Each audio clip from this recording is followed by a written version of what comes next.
स्थिति में भारत सरकार या भारत के प्रधानमंत्री उनको रोकेंगे, क्योंकि अगर पूरा पर्दा उठ गया तो पता नहीं क्या-क्या निकलेगा।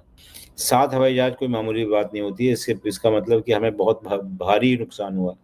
और नए हवाई जहाज थे, जैसे कि राफेल के बारे में बताते हैं कि वो अपने एयरफील्ड से उड़ भी नहीं पाया और तभी गिरा दिया। लेकिन अभी तक 7 फाइटर जेट किसके गिरे थे, भारत के या पाकिस्तान के, इसको लेकर अभी एक रहस्य बना हुआ है और इस रहस्य पे और कोई नहीं, डोनाल्ड ट्रंप बार बार बोलते रहते हैं। एक बार फिर से डोनाल्ड ट्रंप ने वही बातें की जिस पर मोदी जी का कोई भी मंत्री बात नहीं करना चाहता। डोनाल्ड ट्रंप ने ये कहा कि 7 ब्रांड न्यू ब्यूटीफुल प्लेन्स वर शॉट डाउन, और फिर से उन्होंने यही कहा कि उनकी मध्यस्थता की वजह से ही जो भारत और पाकिस्तान का जो कॉन्फ्लिक्ट है वो गिरा था। अब तो काउंट भी लोग भूल गए हैं कि 58 है या 60 है। आखिर ये बार बार 7 फाइटर जेट्स की बात डोनाल्ड ट्रंप क्यों करने लगते हैं? क्या डोनाल्ड ट्रंप को ये 7 फाइटर जेट्स का रहस्य पता है जिसको मोदी जी छुपा रहे हैं? आज इसी पर हम चर्चा करेंगे, लेकिन मैं आपको सुनाना चाहती हूँ कि डोनाल्ड ट्रंप ने क्या कहा है।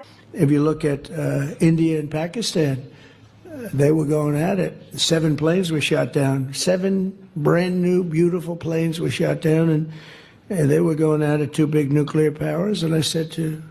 लेकिन ये जो 7 ब्यूटीफुल प्लेन्स की वो बात कर रहे हैं, 7 ब्यूटीफुल का मतलब ये है कि क्या वो नए राफेल जेट्स की बात तो नहीं कर रहे हैं? क्योंकि पाकिस्तान ने तो अपनी तरफ से खंडन कर दिया था, लेकिन पाकिस्तान की बात हम नहीं मानेंगे, we will go by what our country is saying. लेकिन डोनाल्ड ट्रंप बार बार इस बात का उल्लेख करके क्या साबित करने की कोशिश कर रहे हैं? क्या ये एक रहस्य है जो डोनाल्ड ट्रंप को ऐसा लगता है कि पता है कि भारत के प्लेन्स गिरे हैं, कितने प्लेन्स गिरे हैं ये भी उनको पता है, और मोदी जी उस पर चुप हैं? इस पूरी कहानी में हमारे देश की आर्म फोर्सेस और खास तौर पे भारतीय वायुसेना की छवि को बहुत बड़ा धक्का पहुंच रहा है। हमें ऐसा लगता है कि क्यों हमारे सेनाध्यक्ष या तो उनसे झूठ बुलवाया जा